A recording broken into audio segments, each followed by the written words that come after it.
So, Our Runaway Kite by Lucy Maud Montgomery.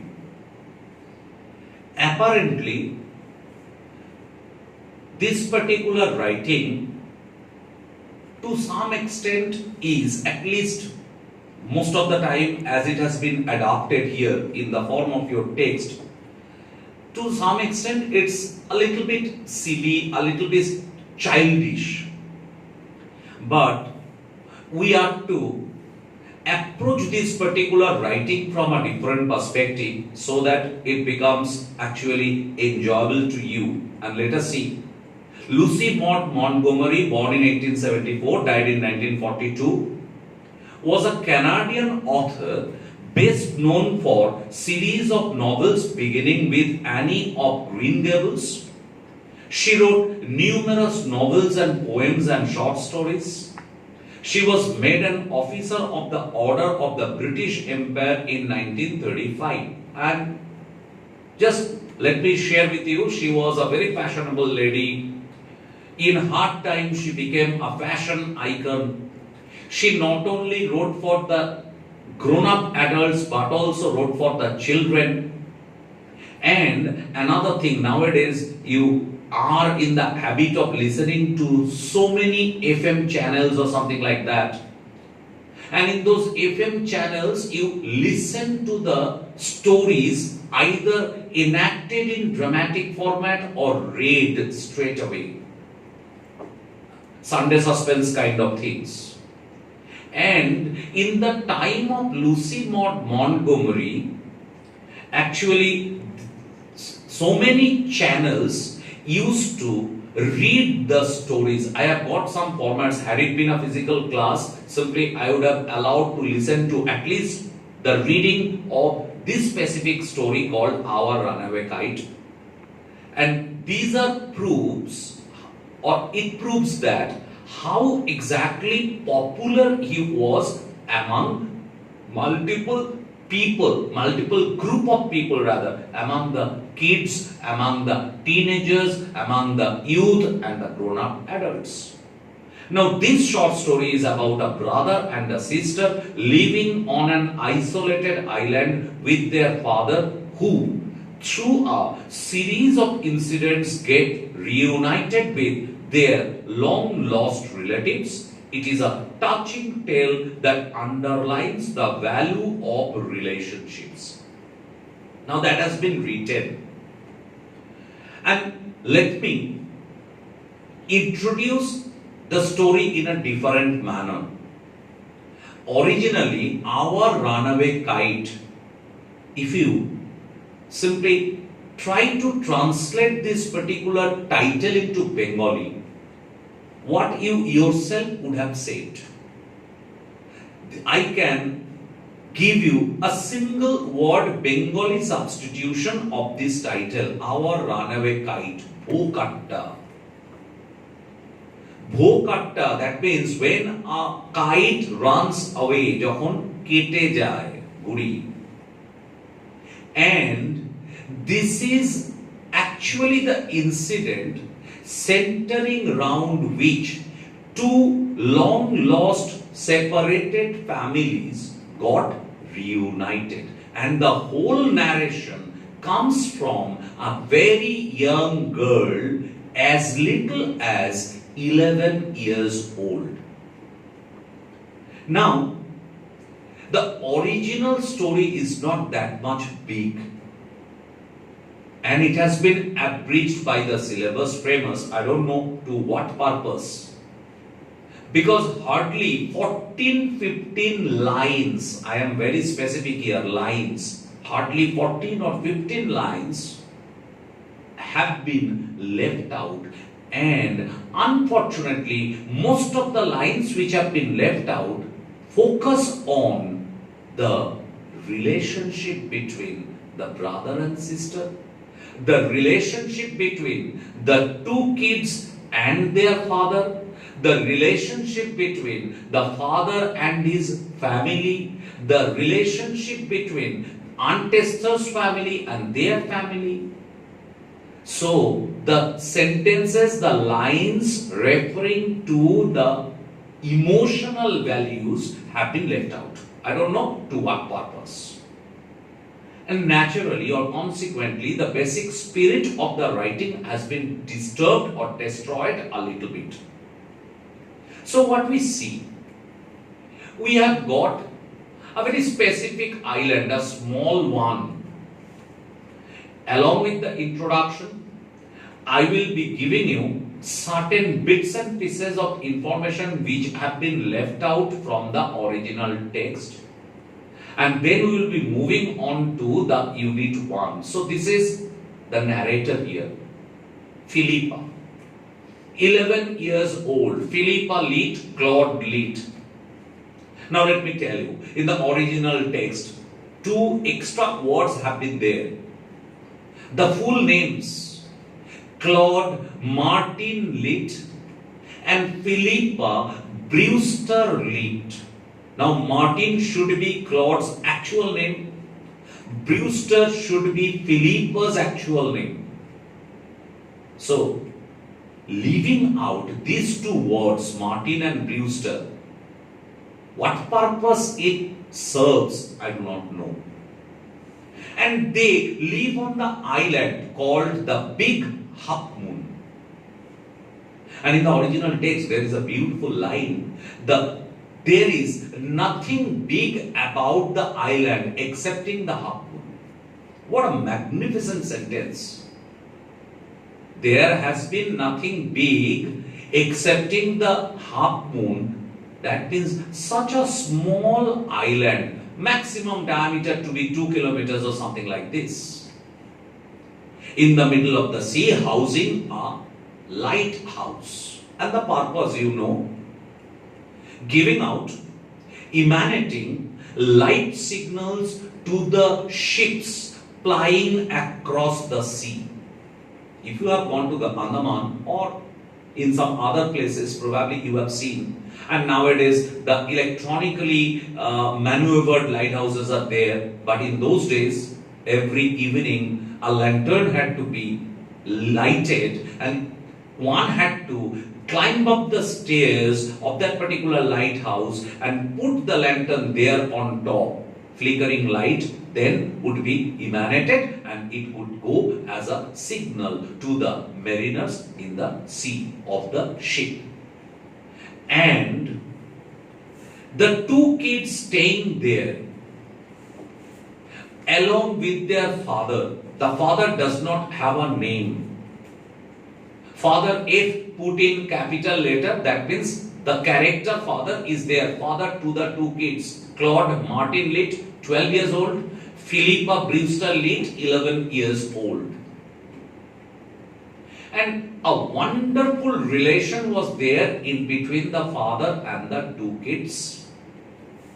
The father cooked them food, mended their clothes, took care of their education, and even made molasses candy, delicious molasses candy, because that particular island was inhabited by this single family. But in the beginning, keep one thing in your mind, that this was just a choice. They were not compelled to. They loved to stay on the Big Half Moon Island.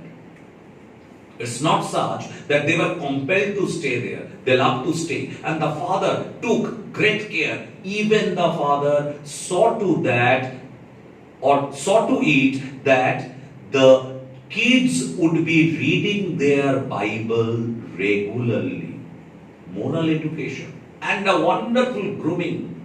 Magnificent nurturing of the 2 kids, staying alone, staying away from the known familiar world. Still the 2 kids, 11 and 12 years old, how magnificently they have been brought up. How moderate they are, how humble they are, how civilized they are. And at no cost, they would be hurting the feelings of their father. They would not be doing so. Once they asked about their relationships, and what happened? The father seemed as if he had been crying, and both the kids got so very devastated. Why in the very first place did we ask father about that? And father said that it was all on account of his fault, but the kids would not accept it, because to them father was the hero and he could do no wrong. Father could not be wrong at all. Such magnificent relationship was there. Now let us talk about Claude and Philippa. They never quarreled. We already have seen this in the text itself. Sometimes they argued and sometimes the argument got a little bit heated. But Philippa says that whenever the argument was a little bit heated, she gave in. Probably you boys will not be liking this, but a magnificent psychology has been given that according to Philippa, boys should be humored a little bit because they are boys. And so she gave in, but they never quarreled. Such magnificent kids. And when even Philippa damaged the particular kite, as you will be viewing in the course of the story, Claude was angry. Tumi ami hole chulachuli kortam, maramari kortam. There could have been a bitter quarrel or fight. But Claude only said, oh, it's just like a girl to damage the kite in this way. And when the kite snapped, or rather the string snapped and the kite ran away, Philippa wanted to say that it's just like a boy, but she did not. Rather, she sympathized with him. And she said that, already, don't bother about it, Claude. Already I damaged it. So, let it go. So, you can feel. Now, something about even their relationship with Aunt Esther. According to Philippa, she fell in love with Aunt Esther. She started loving the aunt even before she saw her. Because father read the letter to him, and the letter was so magnificent that simply Philippa was fascinated about their aunt. And in this way, magnificent little bits and pieces of emotional things had been there. But most of the things have been left out of the periphery of the text, and we are to see, or rather we are to make do, as Claude and Philippa managed their spare time, their leisure time, by playing in between themselves before Dick and Mimi came. Simply we are to manage with whatever we have got. We cannot simply keep on thinking or brooding over these kind of things, why it is not there. So let us see how the text has been written. So you will be finding it in unit formats, and this will be the first unit explanation. So of course, there was nobody for us to play with on the Big Half Moon. So the Big Half Moon Island, it's a small one, and there has been nobody to play with them. We just had to make the most of each other, and we did. So proud they were, Claude and Philippa, that they managed. Though there was nobody to play with them, they managed. And they knew how to be happy with themselves. That means they were contented, and that is the key to happiness.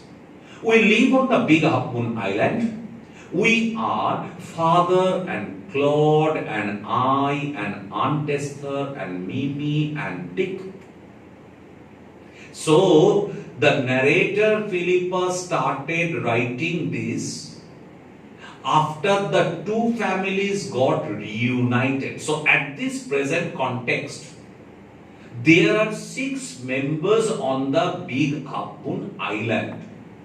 The 3 of the narrator's family, Claude, Philippa and their father. The 3 of Aunt Esther's family, Aunt Esther and her 2 children, Dick and Mimi. but it used to be only father and Claude and I. But what happened earlier? Only 3 were there. It is all on account of the kite that there are more of us. This is what I want to tell you about. But once we were there, only 3. And how come we have become 6? It is all on account of the runaway kite. So dear friends, let me share with you the happy reunion of our family on account of that kite itself. Now, father is the keeper of the big moon lighthouse. So, father has been the keeper. He takes care of the lighthouse. I am 11 years old, Claude is 12. Already I have given you this particular example or rather information. Claude is 12, Philippa is 11. In winter, when the harbor is frozen over. Now, in the original text, some other times have been mentioned as well, other seasons. During rainy season or during stormy condition, half of the island could not be seen because mist covered the whole lot of the place. Even sometimes they could not see each other on account of the fog. And it was a magnificent at the same time terrible view when during the stormy weather the huge waves would lash against the island and the spray of water covering almost every place.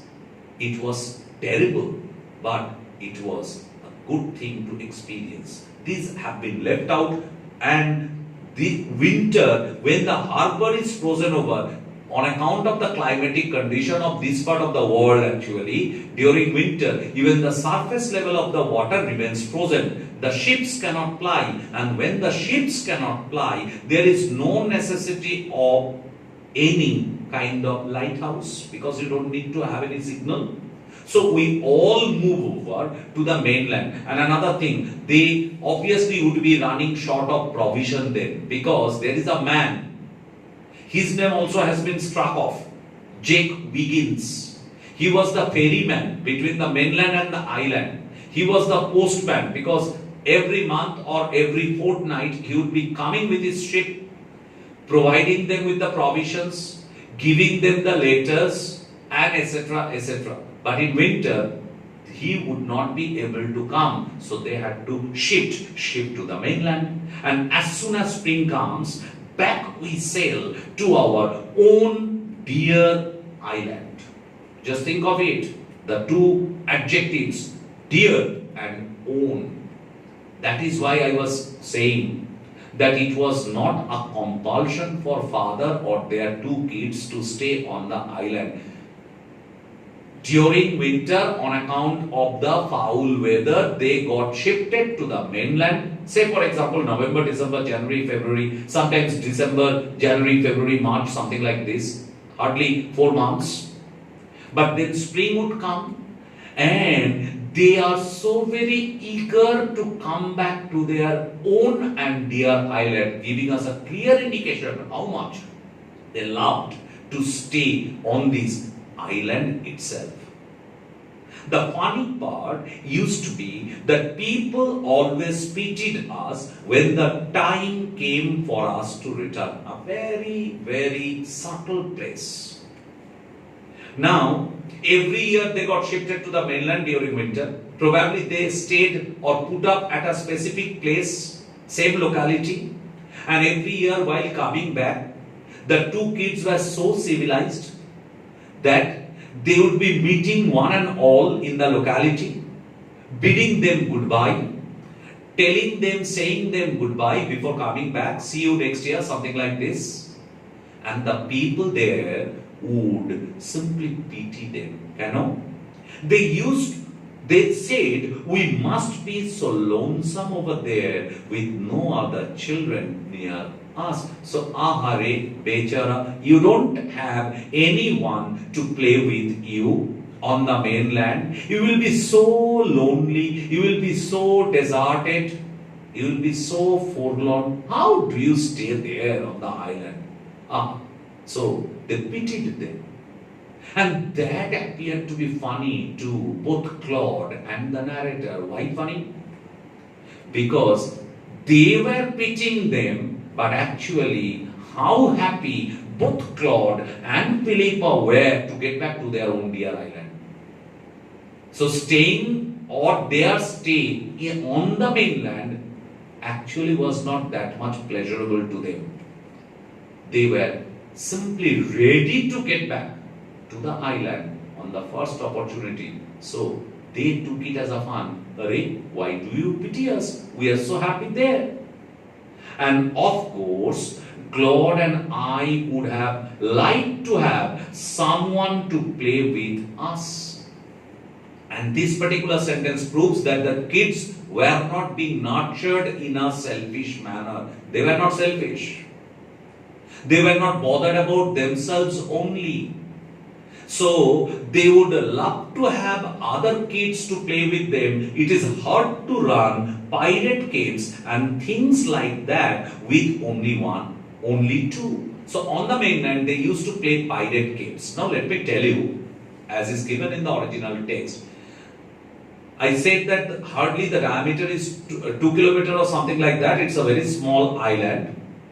And towards the diametrically opposite end of the island, that means opposite diametrically from the lighthouse, there are a few caves, rocky surface, and a little pool, all created naturally. Probably if you have gone ever to Andaman, you will be viewing or experiencing things like this. And the two kids use those caves as hiding places for the mariners, for the pirates. They kept so many things there, like the jute beard of Claude, cut glasses, leather bags, and so on and so forth. And the pool was named as Mermaid Pool. There has been a pool, a small bit of water got stuck, and they used to bathe there. It's a mermaid pool to them.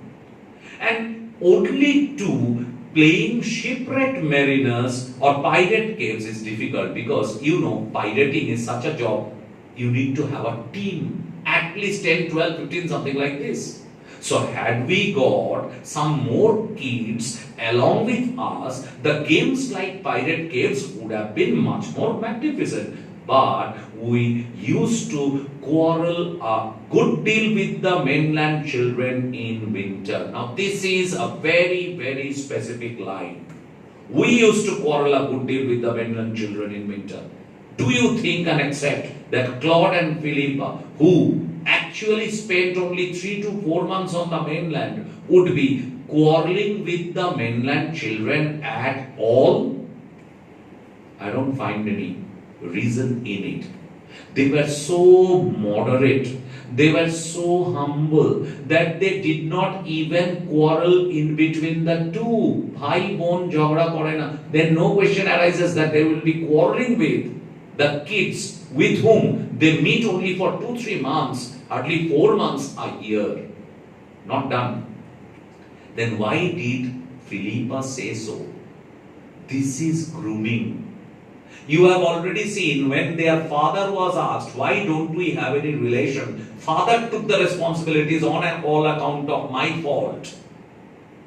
Similarly, in absence of the kids of the mainland, when Philippa is narrating the story, she will not be saying that the children on the mainland quarreled with them.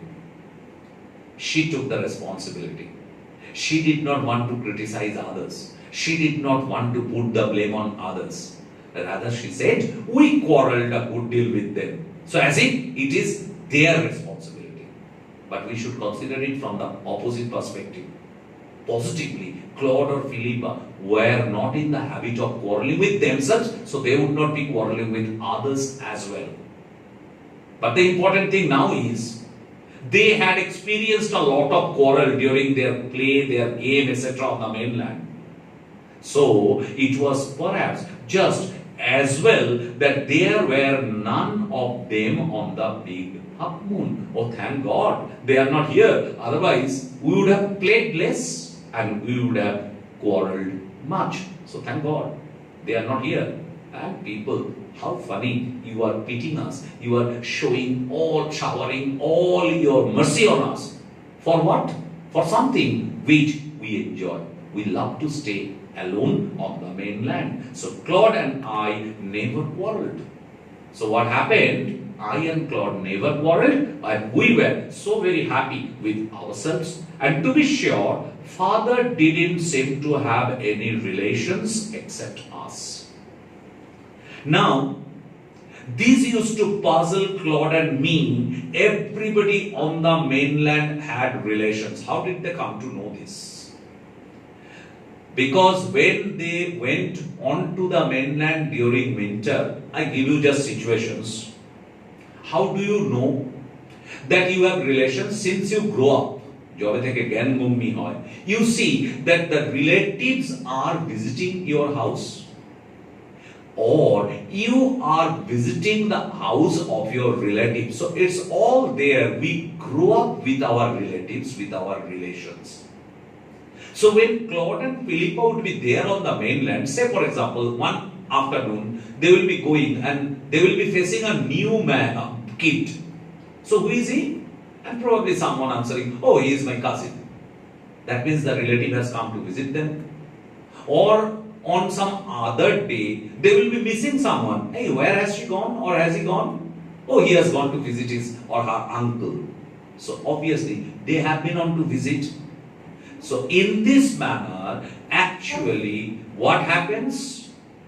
The two kids realized that they or all the people on the mainland had relations. Why hadn't we? But we didn't have them. Was it because we lived on an island? And that is important. It's a childish whim. Was it because we lived on an island? Since we lived on an island, nobody liked us, nobody loved us. We thought it would be so jolly to have an uncle, an aunt, and some cousins. So some uncles were there, some aunts were there. Had it been like this, we would have enjoyed the whole lot of thing. And once we asked Father about it, but he looked so sorrowful that we wished we hadn't. And I was talking of this. Father asked, when they asked about the father, he looked so sorrowful, and think of the sensitivity of the two kids towards their father. They wished that why the hell have we simply disturbed our father? We should never have asked about it. We don't want any relation. We are happy here. He said it was all his fault. I was talking of this. Even the father is in the habit of accepting this kind of things, not blaming others. So he said it was all his fault. Claude and I didn't understand what he meant. And obviously a 12-year-old kid and a kind of 11-year-old kid, they would not be understanding such philosophical things or complex things of human relation. How come? That father had done something for which we do not have relations, because to them their father was the hero. Such an amiable man, such a friendly man, what a wonderful personality, and he could never do any wrong.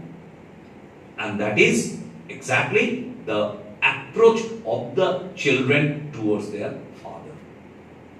And in this way we come to know, though they had been happy that with themselves, but there has been a craving in their mind that had we got relatives, probably it would have been far better. But somehow they managed to stay in a happy, contented manner in the particular island itself. And now, let us move on to Unit 2. It is always lovely on the big half moon in summer. So always it's lovely. Lovely on the big half moon. Why? Because of the magnificent weather condition. When it is fine, the harbor is blue and calm, because even in summer, sometimes they will be having, just as we have our nor'westers or things like that, they will be having their stormy condition. But at other times, it's blue and calm with little wind and ripples. Ripples, small waves. So there will be mild wind blowing with ripples. Every summer, we had some hobby. And they had to fill up their time, fulfill their time. So every summer they developed some of the other hobby. The last summer, before Dick and Mimi came, we were crazy about kites. Now let me tell you, flying kite is one of the finest hobbies which provides us a sense of freedom. Besides cycling. So cycling and running or flying kites. These are the two most magnificent hobbies to any little kid. And when a child learns to fly kite, how often he forgets to look down. Always the face is towards the sky. Always running after the runaway kite, and always thinking of some of the other method of improvisation so that he can fly the kite in the most magnificent manner. Now, a boy on the mainland showed Claude how to make them. And in their time, actually, kites had to be made. And back on the island, we made plenty of kites. And Claude was a very quick learner, and he was a brilliantly imaginative boy. Philippa says about Claude, Claude is good at making believe. A small sentence. But how magnificent the sentence is. Claude is good at making believe. So how imaginative the boy was. And he was a quick learner. He learned how to make kite. They came back to their island and they used up all their time to make kites. Claude would go around to the other side of the island, and we would play shipwrecked mariners signaling to each other with kites.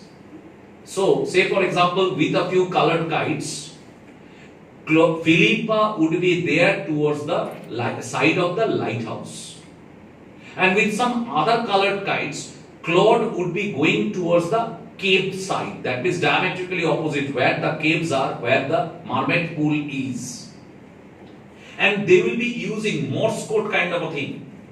That means, say for example, if Claude flies a green kite, that means they are in distress. So, someone has to rescue. If it is a red kite, maybe great danger, SOS kind of a thing.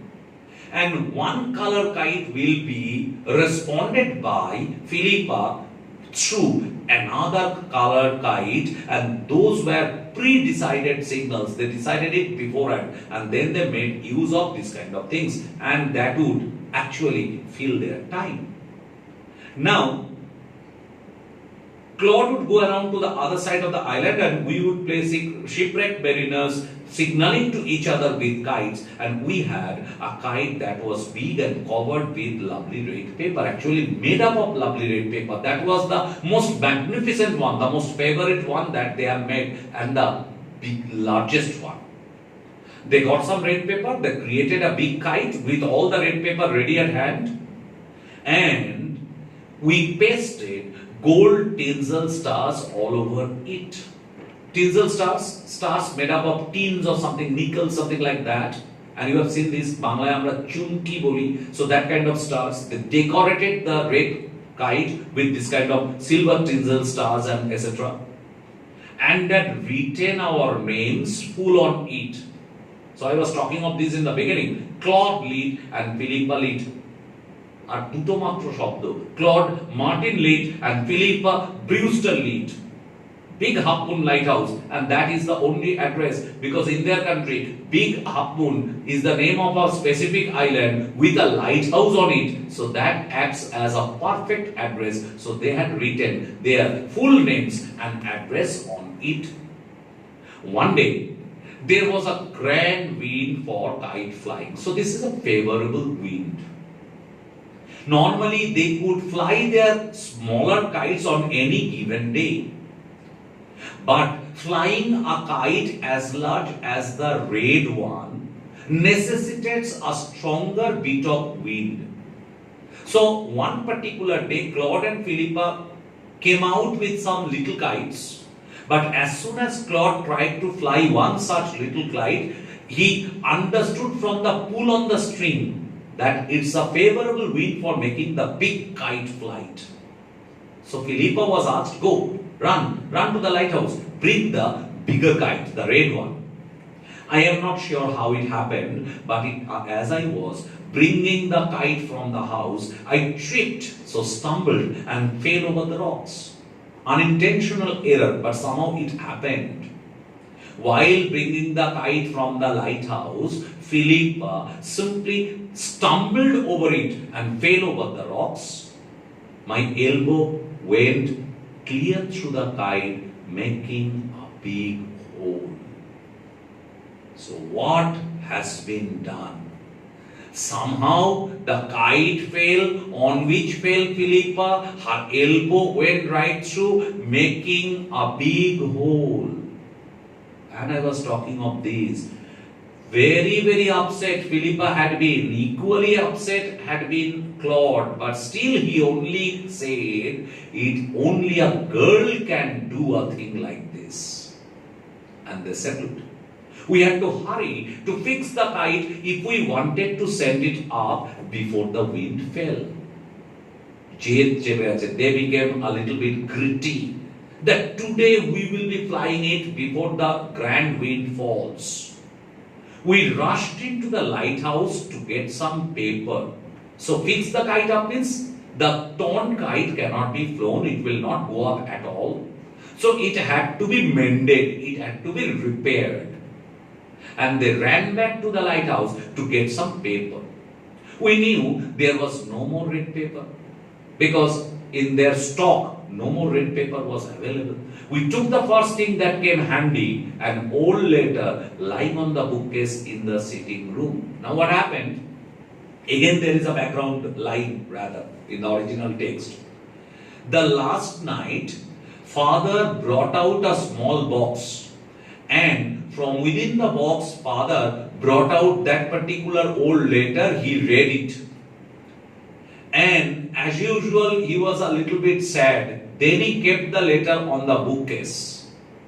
Now, as soon as they came back to the lighthouse, since they could not get anything ready at hand, they somehow did not understand the emotional value of the letter. Stupidly, they took it up, they tore it into two halves and pasted one half on each side. So we patched the kite up with the letter, a sheet on each side. And that has to be done because up in the air, the wind is so very strong. So the kite had to be patched from both sides. Otherwise, it can be torn all over once again.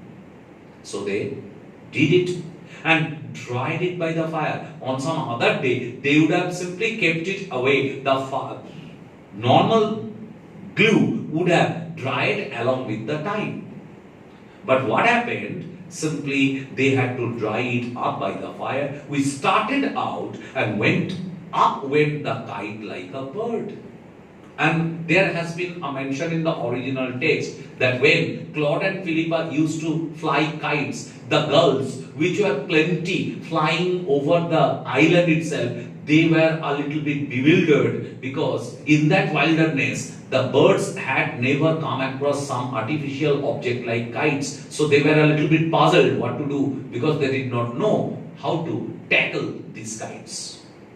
Now today, it was such a strong, powerful wind and the kite was so big and magnificent that it soared up, it went up just like a lively thing. A bird has life. So the kite went up like a bird, a lively thing, a forceful thing, a living thing. The wind was glorious and it soared, so it kept on soaring, going higher up and up. All at once, snap. Maybe the kite was so big and the wind was so strong that the string could not hold it properly. Probably the string was a little bit weak, and all on a sudden it snapped. And there was Claude standing with a bit of cord in his hand, looking foolish. And Claude did not understand what had happened. He was standing there with the torn piece of the string itself. And our kite had sailed away over to the mainland. Now, this is a little bit exaggeration, a childish. Because the kite soared higher up, it got snapped, it ran away. The two kids saw the kite flying over the particular channel between the mainland and the island, and then also it flew hundreds of miles inland. Probably a kite will not be flying that long, however. But think of the psychological condition, the mental state of the two kids. Even Claude was sympathized by Philippa. Philippa did not want to actually aggravate his sorrow, his suffering. Rather, she took the responsibility. Okay, forget about it. Already I damaged it by passing my elbow through this. And Unit 3. A month later, a letter came for father. So now comes Jake begins. The boatman came and delivered the letter to the father. After he finished reading it, his eyes looked as if he had been crying. So the letter was something emotional or special. Father had gone through the letter and his eyes were full to the brims. Even the kids understood that he had been crying. And do you want to know what became of your kite? He said. Actually, according to the original text, father took both Claude and Philippa to the other part of the particular island, and they all sat by the mermaid pool, and father, who normally addressed them as you mariner, you brute kind of a thing, because he always talked to them in friendly terms, and father asked them, do you want to know what exactly happened to the kite that ran away? Then he sat down beside us and told us the whole story. And now father is relating for the first time in his life to the story of his past life. Father had a brother and a sister. The brother was an elder brother and he had got a sister. He had quarreled with his brother. And once father had quarreled because his elder brother used to have a dominating personality. So he quarreled and left home. Now, according to the original text, we got that the sister had been to a relative's house. She came back and sent a letter requesting her brother to come back, forgetting about the quarrel. Somehow the letter reached the father of Claude and Philippa, but he had been so angry at that point of time that he did not bother to come, because he felt that their sister always took the side of their elder brother. Not only did he come, but also he did not reply and went away. And from that point of time, they were all separated, all isolated. Years afterward, now I can give you a little bit, it has not been written though, let me tell you, but I can give you, probably after the death of Claude and Philippa's mother, the father's character became a little bit sobered, a little bit tempered. He probably understood, in absence of his dear wife, the value of relationships. And then he decided to get back to his family. And when he went there, he felt sorry. And when he went back, he found his brother had died. And one thing, he could not apologize. And that is something which is haunting him. Listen, if he had gone and found his brother, at least he would have apologized. And psychologically, he would have been free. But since the elder brother died, he could not even meet him. Forget about apology. And that is why he is so very saddened. And he could not find his sister. He only got an information that the sister got married. They shifted the town. And from then onwards, nothing was talked about, nothing was known about their sister. Now the letter father had just received was from his sister, Aunt Esther, mother of Dick and Mimi. And see, after 1 month of the kite simply having been run away, a letter came, and came from whom? Came from the long lost sister, and that was Aunt Esther, who had been the mother of Dick and Mimi. And she was a widow who lived hundreds of miles inland. And that I was talking of, the kite flying hundreds of miles inland. This is to some extent a little bit of greater exaggeration. And one day, when Dick and Mimi were out in the woods, actually they had gone into the woods in order to collect some botany samples. And Dick noticed the red flashing kite, because it was highly decorative as well, on one of the branches of a tree. And they discovered the kite on the top of a tree and carried it home. When their mother saw the kite patched with the letter, now they brought it back. See, Mom, what we have got? The mother simply looked at the letter and she turned pale. So she saw the letter on the kite and turned pale, because nobody on planet Earth can fail to identify his or her own handwriting. It cannot be failed. Anybody can understand or identify his or her own handwriting. It was the very letter she had once written to her brother. She instantly identified, this is the letter which I had written to my brother long ago, probably 15-16 years back or something like this.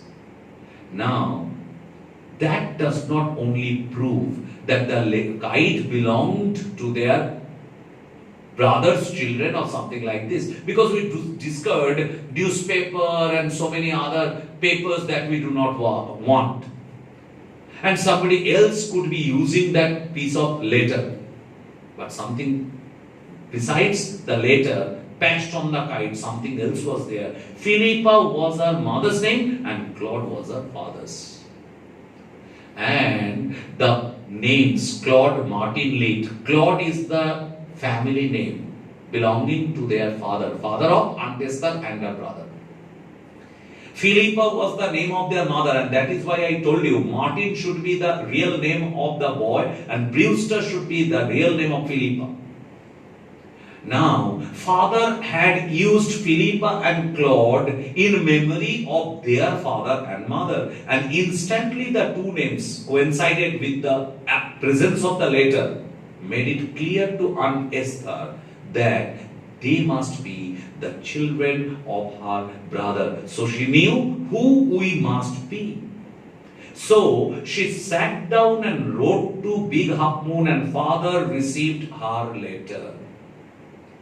Now she, after the death of her husband, had been in a very pitiful condition, going through poverty-stricken condition. She had not written it in the letter at all, but somehow brother understood, and it was a magnificent letter. I told you, even listening to the letter, Philippa started liking her aunt even before she had seen her. So it was a magnificently written letter. Next day, father went and brought Aunt Esther and Dick and Mimi with him. Actually, father kept the two kids, Claude and Philippa, with Jake Wiggins, whom he requested to take care of the activities of the lighthouse for a day. And he had gone on to the mainland. And he brought Aunt Esther, Dick and Mimi with him, because he found that they were living in a poverty-stricken condition and decided to take care of them. They had been here ever since, and from then on, they had been a family. Aunt Esther is a dear. Now they understood how lovely the presence of a lady, or what a big difference the presence of a lady in a household can be. Though their father took magnificent care of them, but the presence of Aunt Esther made it change altogether. She was a lovely, dear personality. And Deacon Mimi are too jolly for words. And Deacon Mimi, they are so very jolly. Jolly for words, that means happy.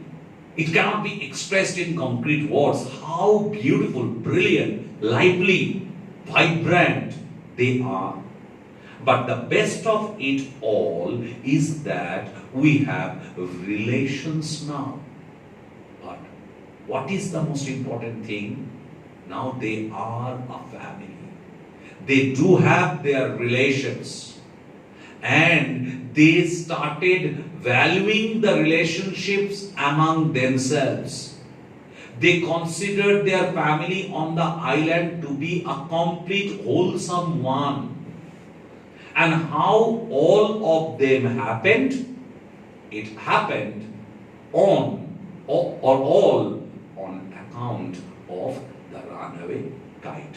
So boys, you have to practice all the things, read it properly, and if you have any question regarding the explanation, we can explain it when we meet each other. But I hope that whatever explanation has been provided, it will help you out in answering the questions in the exercises. And additional questions will be given later. Thank you.